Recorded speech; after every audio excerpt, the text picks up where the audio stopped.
नमस्कार दोस्तों, मैं डॉक्टर यश भदौरिया। हमारे YouTube चैनल पर आप सभी का स्वागत है।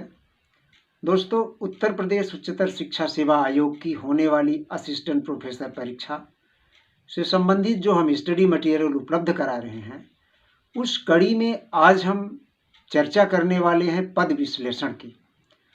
पद विश्लेषण वास्तव में बहुत ही रोचक विषय है, बहुत ही रोचक टॉपिक है। हम पहले आपको बताएंगे कि पद क्या हैं। तो पद वे प्रश्न हैं जिनको प्रश्न पत्रों में स्थान दिया जाता है। अब देखिए, प्रश्नों को प्रश्न पत्रों में स्थान मिलने के लिए क्या आवश्यक है। तो यहाँ पर दो चीजें आवश्यक हैं। प्रश्नों को प्रश्न पत्रों में स्थान मिले, उसके लिए दो महत्वपूर्ण चीजें हैं। पहला है प्रश्नों का कठिनाई स्तर और दूसरा है प्रश्नों की विभेदक क्षमता। इन दोनों में से एक भी यदि गड़बड़ है तो प्रश्नों को प्रश्न पत्रों में स्थान नहीं मिल पाता है। तो ये दोनों शर्तें पूरी होनी चाहिए। तो अब हम चर्चा करेंगे आपसे कि प्रश्नों का कठिनाई स्तर क्या है और विभेदक क्षमता क्या है और ये दोनों कैसे ज्ञात किए जाते हैं। तो चलिए आइए देखते हैं। हम आज के अपने वीडियो पर आगे बढ़ते हैं और आइटम एनालिसिस को यानी पद विश्लेषण को हम प्रस्तुत करते हैं। तो दोस्तों आइए देखते हैं पद विश्लेषण, आइटम एनालिसिस। तो आइटम एनालिसिस में सबसे पहले हम चर्चा करते हैं कठिनाई स्तर का, यानी डिफिकल्टी वैल्यू भी इसको बोलते हैं इंग्लिश में। तो पहले तथ्य पे हम चलते हैं। प्रश्न पत्रों में प्रश्नों का चयन किस आधार पर किया जाता है। तो प्रश्न पत्रों में प्रश्न पत्रों का चयन यानी प्रश्न पत्रों में जिन प्रश्नों को स्थान मिलता है वो दो चीजें हैं। पहला तो है कठिनाई स्तर और दूसरा है विभेदन क्षमता। कठिनाई स्तर को इंग्लिश में कहते हैं डिफिकल्टी वैल्यू यानी डीवी, और दूसरा है विभेदन क्षमता यानी इंग्लिश में कहते हैं डिस्क्रिमिनेटिंग इंडेक्स, तो या DI। इन दो चीजें बहुत महत्वपूर्ण होती हैं। अब आगे चलिए देखते हैं। दोस्तों, ऐसा वीडियो आप कभी देखे नहीं होंगे YouTube पर। इतना क्लियर कॉन्सेप्ट आप कभी पाए नहीं होंगे, इसलिए आप पूरा वीडियो धैर्य के साथ देखिए। कठिनाई स्तर यानी DV, डिफिकल्टी वैल्यू क्या है। तो अब देखिए, सही उत्तर देने वाले विद्यार्थियों एवं कुल विद्यार्थियों का अनुपात। सही उत्तर कितने विद्यार्थियों ने दिया और टोटल विद्यार्थी, इन दो चीजों को हम लेते हैं। तो सही उत्तर देने वाले विद्यार्थी बटे टोटल विद्यार्थी, ये रेशियो आता है। ये सॉरी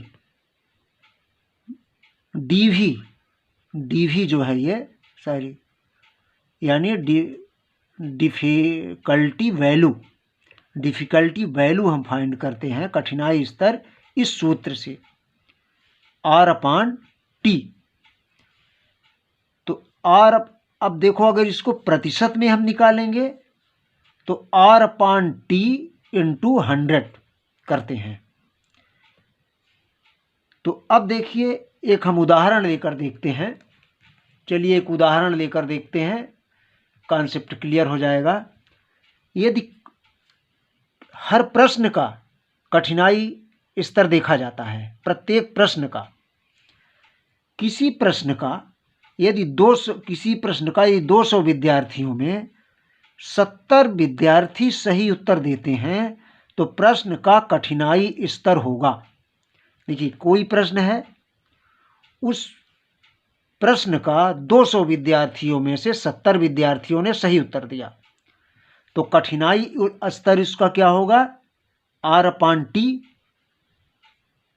यानी 70/200 यानी 7/20 अर्थात 0.35 इस किसी एक प्रश्न का कठिनाई स्तर आया। अब देखिए इसी को यदि प्रतिशत में हम निकालते हैं तो difficulty value equal to R/T into 100। R कितना था 70 और T कितना है 200 इंटू 100। अब ये 100 को 200 को काट दिया तो 100 दूना 200 और 200 दूना 2 का 70 को अगर 2 से काटेंगे तो आएगा 35, यानी 35% कठिनाई स्तर इसका आया। अब और आगे चलते हैं। यदि किसी प्रश्न का उत्तर 200 विद्यार्थियों में से 60 विद्यार्थियों ने सही दिया, तब डिफिकल्टी वैल्यू क्या होगी, DV इक्वल टू 60/200 और इसको सॉल्व करेंगे तो यह आ जाएगा 0.30। प्रतिशत में अगर इसको कहें तो DV इक्वल टू आ जाएगा 60/200 इंटू 100 इक्वल टू 30%। अब देखिए ज़्यादा प्रश्नों को माने किसी प्रश्न को 60 विद्यार्थियों ने हल किया, यानी प्रश्न क्या होगा, एक प्रश्न को 60 विद्यार्थी हल करते हैं और एक प्रश्न को अभी हमने चर्चा किया 70 विद्यार्थियों ने हल किया था। तो कठिन प्रश्न कौन सा है, जिसको 60 विद्यार्थी हल कर रहे हैं। 60 विद्यार्थी जो हल कर रहे हैं वो प्रश्न कठिन है, 70 विद्यार्थी जो प्रश्न हल कर रहे हैं वो प्रश्न सरल है।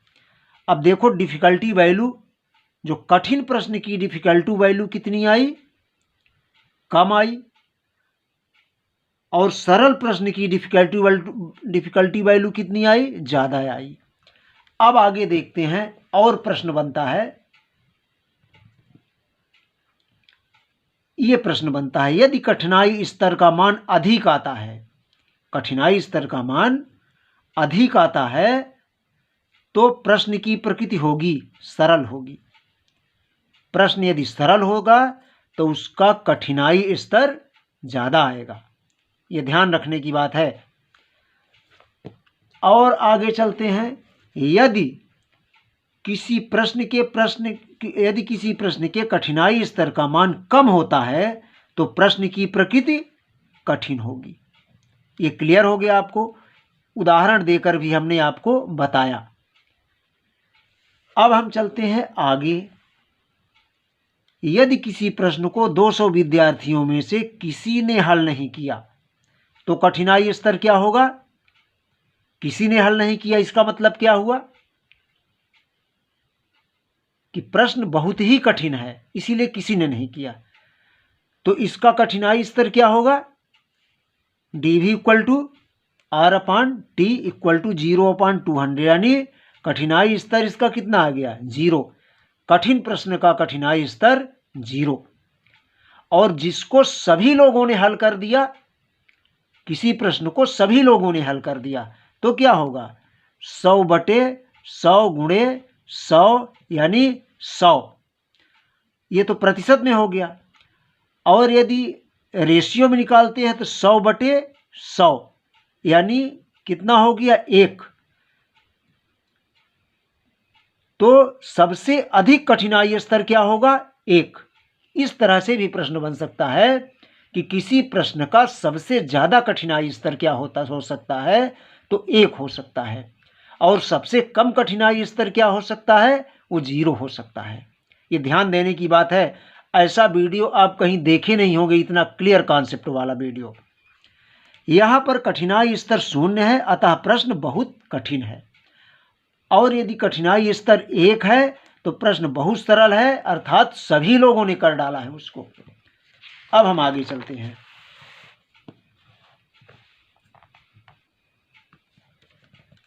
बात आती है अच्छे प्रश्न कौन से होते हैं। देखो, जिस प्रश्न को कोई न कर सके वो भी प्रश्न अच्छे नहीं माने जाते हैं, और जिस प्रश्न को सभी कर डालें वो भी प्रश्न कंपटीशन की पॉइंट ऑफ व्यू से अच्छे नहीं माने जाते हैं। तो अच्छे प्रश्न वे होते हैं जिनका कठिनाई स्तर 0.30 से 0.70 के मध्य होता है। ये प्रश्न सबसे अच्छे माने जाते हैं, अर्थात ऐसे प्रश्न जिसे 70% से ऊपर विद्यार्थी हल कर लें, अथवा ऐसे प्रश्न जिसे 30% से कम विद्यार्थी हल कर पाएं, अच्छे नहीं माने जाते हैं। एक एक चीज आपको हम क्लियर करा रहे हैं कठिनाई स्तर पर। अब आगे चलते हैं। ये आपका हो गया कठिनाई स्तर पर चर्चा। अब आप चर्चा करते हैं विभेदन क्षमता। विभेदन क्षमता भी एक बहुत बड़ी शर्त है प्रश्नों को प्रश्न पत्र में स्थान देने के लिए। तो विभेदन क्षमता देखिए, विभेदन क्षमता ज्ञात करने के लिए 2 समूह लिए जाते हैं छात्रों के।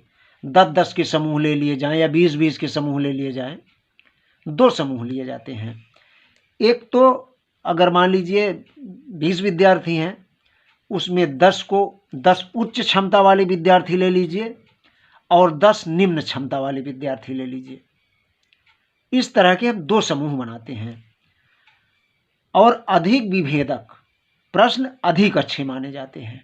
जिनकी विभेदन क्षमता अधिक हो वो प्रश्न ज़्यादा अच्छे माने जाते हैं। अब आइए देखते हैं विभेदन क्षमता किस सूत्र से निकालते हैं।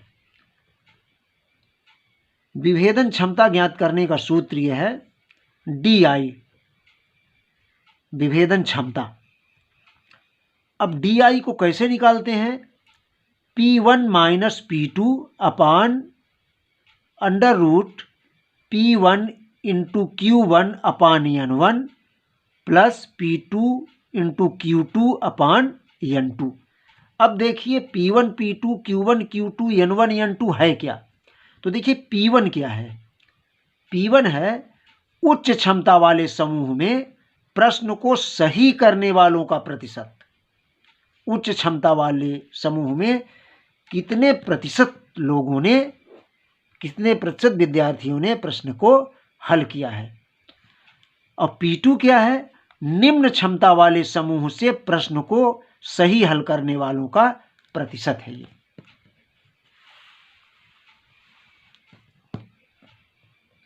अब आगे देखते हैं Q1 क्या है? उच्च समूह से प्रश्न को गलत करने वालों का प्रतिशत है ये Q1। उच्च समूह से प्रश्न को गलत करने वालों का प्रतिशत। और Q2 क्या है? निम्न समूह से प्रश्न को गलत करने वालों का प्रतिशत। आपको बिल्कुल अच्छे से अगर आप कंसंट्रेट होकर समझेंगे तो बहुत अच्छा समझ में आएगा, और मैंने बहुत अच्छा समझाने का प्रयास किया है। N1 क्या है? उच्च समूह की कुल संख्या। उच्च क्षमता वाला जो समूह है उसमें कुल कितने विद्यार्थी हैं, अगर 10 हैं तो वो 10 हो सकता है। और निम्न समूह की कुल संख्या, अगर 10 विद्यार्थी हैं तो 10 होगा। निम्न क्षमता वाले समूह में टोटल विद्यार्थियों की संख्या है ये। अब चलते हैं आगे। माना 2 समूहों में उच्च क्षमता वाले समूह से, 2 समूह हैं, 2 समूहों में उच्च क्षमता वाले समूह से सही प्रश्न हल करने वाले विद्यार्थियों का प्रतिशत 80 है, तथा निम्न क्षमता वाले समूह से सही प्रश्न हल करने वाले विद्यार्थियों का प्रतिशत 30 है।